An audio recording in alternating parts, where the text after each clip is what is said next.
Salut à tous, j'espère que vous allez bien.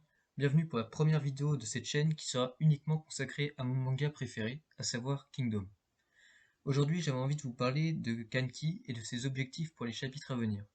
Je préfère vous prévenir avant qu'on commence, il faut avoir lu le manga jusqu'au chapitre 678 pour ne pas se faire spoiler. Donc si vous n'êtes pas rendu là, je vous conseille de regarder cette théorie plus tard. Sur ce, rentrons dans le vif du sujet.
Kanki est un personnage très mystérieux et compliqué à décrypter, tant pour nous lecteurs que pour les autres personnages du manga, car il n'utilise pas de méthode conventionnelle.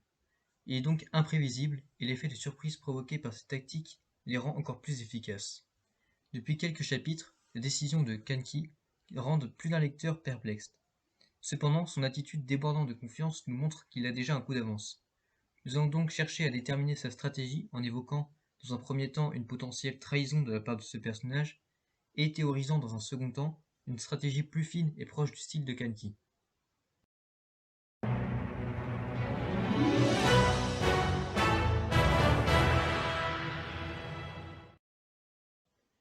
En lisant les chapitres allant de la nomination des nouveaux 6 grands généraux de Qin au chapitre 677, on peut remarquer que l'auteur laisse plein d'indices plus ou moins discrets pour indiquer une potentielle trahison de Kanki. Par exemple, quand on lit le chapitre 672, on peut remarquer que Kanki est assez arrogant vis-à-vis de Shogun-kun, qui souligne l'interdiction de massacres et toute forme de barbarie à l'égard des gens ordinaires et des civils. Et lorsque Shogun-kun affirme que la trahison est interdite, on peut remarquer que l'auteur met l'accent sur Kanki, qui rigole, et Usen.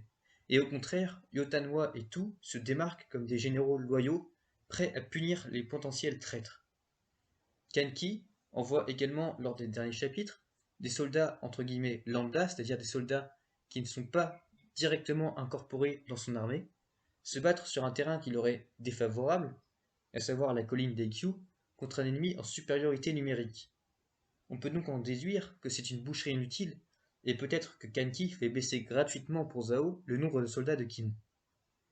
La page illustrée du chapitre 677, sur laquelle on peut voir Kanki et où il est écrit « Les fléaux retournent leurs vestes », tout particulièrement sur le champ de bataille, va également dans ce sens.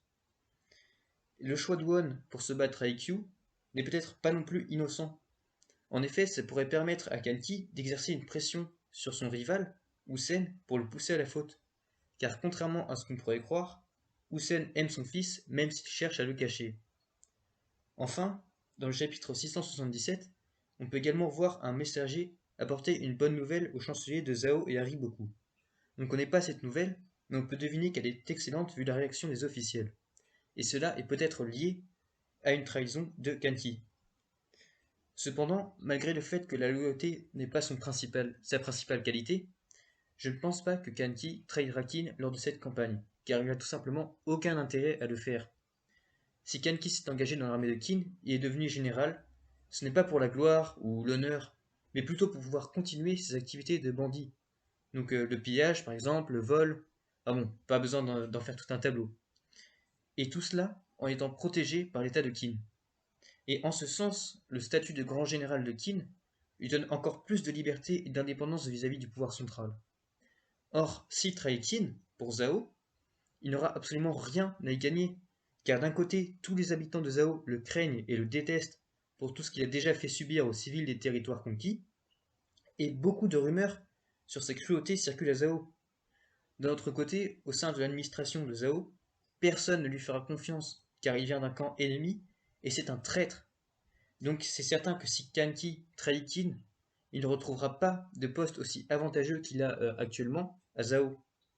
Et il semble l'avoir bien compris, vu qu'on peut remarquer dans le chapitre 678 qu'il engage ses propres troupes dans la bataille et qu'elles subissent de lourdes pertes.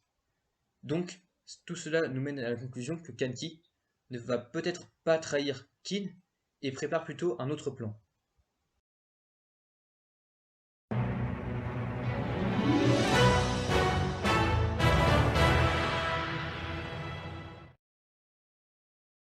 On peut remarquer que chaque armée d'un grand général a une spécialisation particulière. Celle de l'armée de Kanki est, à l'image de leur général, l'infiltration et le sabotage. D'ailleurs, les membres de l'armée de Kanki qui ont intégré la Ishin suite à la bataille de Kokuyu ont pris le rôle d'éclaireurs. Où est-ce que je veux en venir? Eh bien, en lisant les commentaires du chapitre 677 sur Scantrad, je suis tombé sur le commentaire de Snilix qui nous dit Ça m'étonne de voir que c'est le même messager pour le premier ministre de Zhao et pour Iboku. Est-ce que c'est un plan de Kanki? Et à partir de là, je vais m'appuyer sur la théorie du youtubeur Zilford, et normalement le lien de sa vidéo s'affiche en haut à droite de cette vidéo. Sinon, je la mettrai également dans la description. Allez la regarder, franchement ça vaut le coup, vous ne serez vraiment pas déçus. Donc, pour résumer très brièvement, il pense que Kanki cherche à étirer au maximum l'armée de Koshu afin d'ouvrir une brèche dans laquelle il engagera une unité d'élite pour attaquer directement le général de Zhao et prendre sa tête. C'est un très bon plan, mais le seul problème c'est que si la capitale de Zhao envoie des renforts, la brèche se referme aussitôt et Kanki perd la bataille. Or, on a pu constater, notamment par la présence de Ryaku le défenseur et de Kuson Ryu, que Zhao a encore assez de soldats à Kantan pour le faire. Je pense donc que les messagers que l'on peut voir au chapitre 677 apporter des nouvelles au premier ministre de Zhao et Hariboku sont en réalité des hommes de Kanki et qu'ils ont rapporté des fake news. Je ne serais pas surpris d'ailleurs de découvrir que Kanki a posté quelques troupes derrière l'armée de Koshu en infiltration afin d'intercepter tous les messagers envoyés par le général de Zhao.